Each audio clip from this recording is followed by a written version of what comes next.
Hey there everyone, it's Jude again. I'm here recording another idea I had for a video series.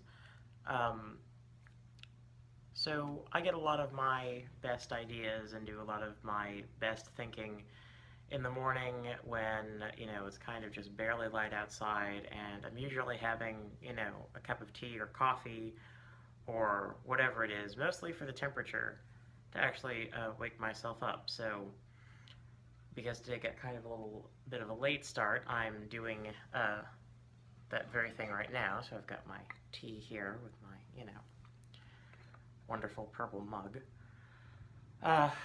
And I have been thinking about really basic witchcraft. In uh, my tradition mother taught me a lot about magic through fiction, and in particular the fiction of Terry Pratchett. I love Terry Pratchett's Discworld novels. They're amazing.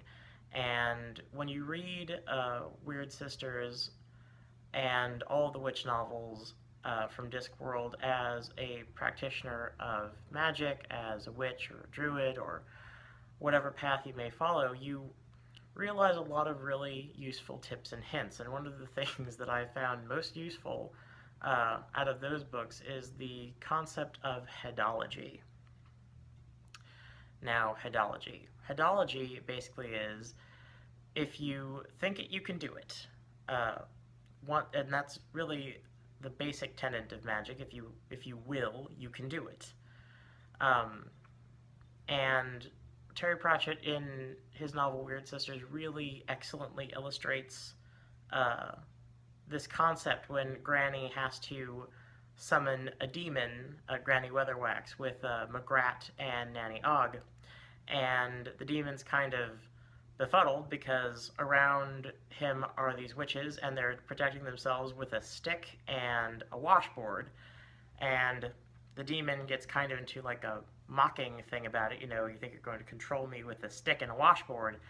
And Granny just takes the stick, and there's a sawhorse next to her, and she brings it down on the sawhorse, and the sawhorse gets cut clean in two because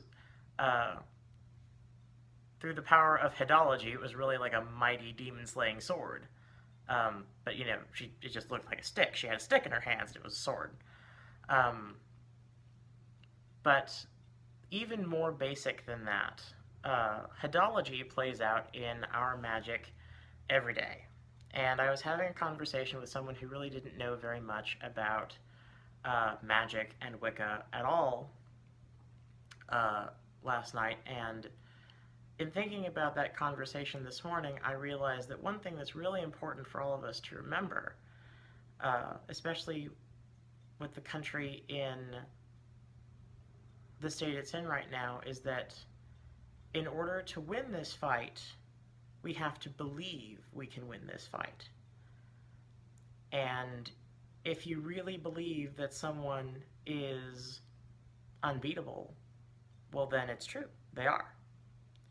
So I suppose my message is, remember when you are practicing, when you are helping your communities, in whatever it is you're doing, always remember headology.